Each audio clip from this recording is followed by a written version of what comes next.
प्रहलाद का जन्म और प्रारंभिक जीवन। प्रहलाद का जन्म राक्षसों के राजा हिरण्यकशिपु और उनकी पत्नी कयादु के घर हुआ। उनके पिता हिरण्यकशिपु एक अत्यधिक ताकतवर राक्षस थे, जिन्होंने ब्रह्मा से एक वरदान प्राप्त किया था, जिसमें ये कहा गया था कि वह न तो देवताओं के हाथों मरेगा, न ही किसी मानव के हाथों, और न ही किसी आम साधन से उसका वध हो सकेगा। इसका मतलब था कि वह न तो दिन में मरेगा, न रात में, न अंदर, न बाहर, न धरती पर, न आकाश में। ये वरदान उसे किसी भी सामान्य तरीके से हराने से बचाता था। हिरण्यकशिपु ने इस वरदान का इस्तेमाल अपने अहंकार को बढ़ाने और देवताओं के खिलाफ युद्ध करने में किया। उसका आत्मविश्वास इतना बढ़ गया था कि उसने भगवान विष्णु की उपेक्षा करना शुरू कर दिया था, जो उसकी शक्तियों के लिए सबसे बड़ा खतरा थे। उसने अपने साम्राज्य को पूरी तरह से अपने नियंत्रण में रखा और अपने सभी अनुयायियों से भगवान विष्णु की पूजा करने पर रोक लगाई। उसकी सत्ता और ताकत के बल पर राक्षसों का साम्राज्य दिन ब दिन बढ़ता गया। वहीं कयादु के गर्भ में प्रहलाद पल रहे थे। प्रहलाद ने जन्म लेते ही भगवान विष्णु के प्रति भक्ति और आस्था का परिचय दिया। एक सामान्य बच्चा होते हुए भी प्रहलाद का दिल भगवान विष्णु के लिए अर्पित था।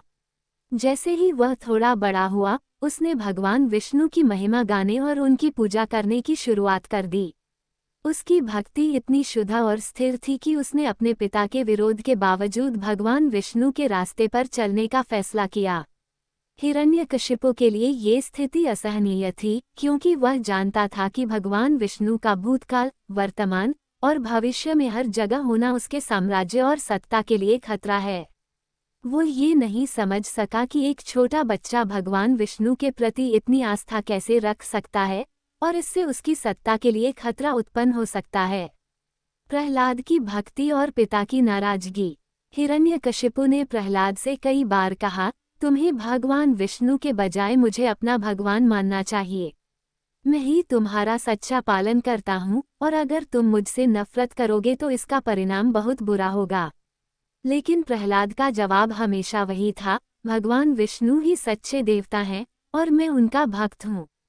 प्रहलाद का आस्थावान और दृढ़ नायकात्मक रूप उसके पिता के लिए बहुत ही कठिनाईपूर्ण था, क्योंकि वह जानता था कि प्रहलाद का भगवान विष्णु पर विश्वास उसकी सत्ता के लिए खतरा था।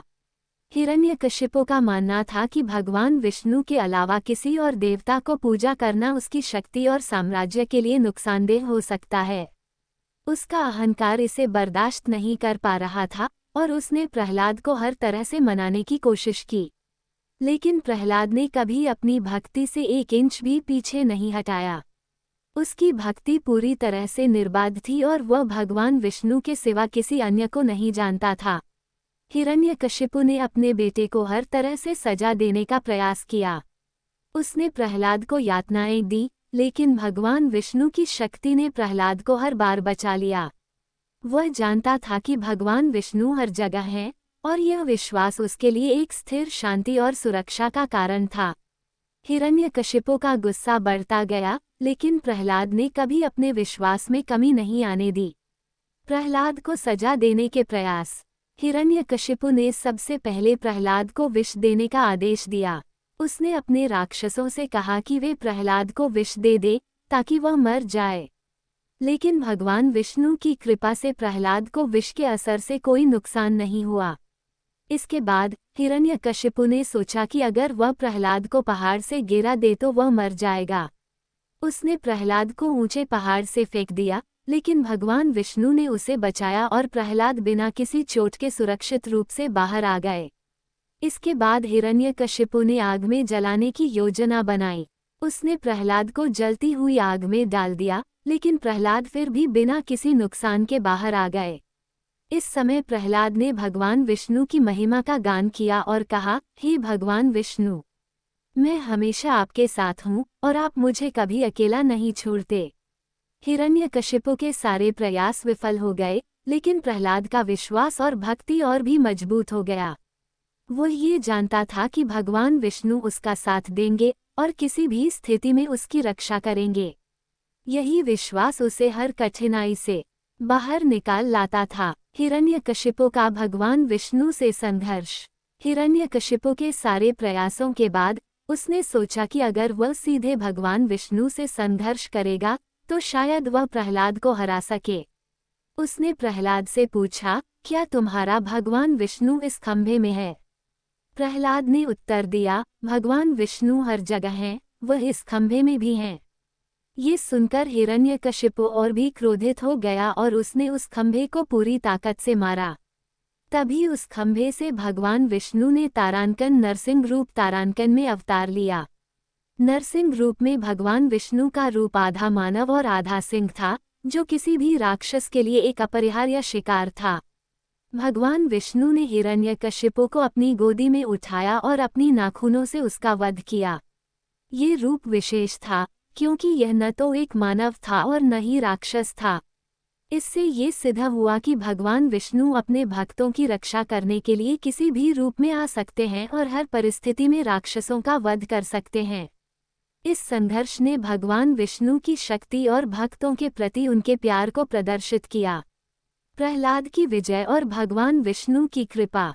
हिरण्यकशिपु का वध होने के बाद प्रहलाद ने भगवान विष्णु के समक्ष अपना सिर झुका दिया। भगवान विष्णु ने प्रहलाद को आशीर्वाद दिया और कहा, तुमने जो विश्वास और भक्ति दिखाई है वह अत्यधिक सराहनीय है। तुम्हारी भक्ति कभी कमजोर नहीं होगी और तुम हमेशा मेरे साथ रहोगे। प्रहलाद ने भगवान विष्णु से आशीर्वाद प्राप्त किया और भगवान की महिमा का गुणगान किया। भगवान ने प्रहलाद से कहा कि वह भविष्य में महान राजा बनेंगे और पूरे राज्य में शांति और समृद्धि लाएंगे। प्रहलाद की भक्ति अब केवल एक व्यक्ति की भक्ति नहीं रह गई थी, बल्कि यह पूरी दुनिया के लिए एक संदेश बन गई कि भगवान के भक्तों की रक्षा करने के लिए भगवान किसी भी रूप में प्रकट हो सकते हैं। प्रहलाद ने ये सिद्ध कर दिया कि अगर किसी के पास अधिक विश्वास और भक्ति है तो वह दुनिया की किसी भी कठिनाई को पार कर सकता है।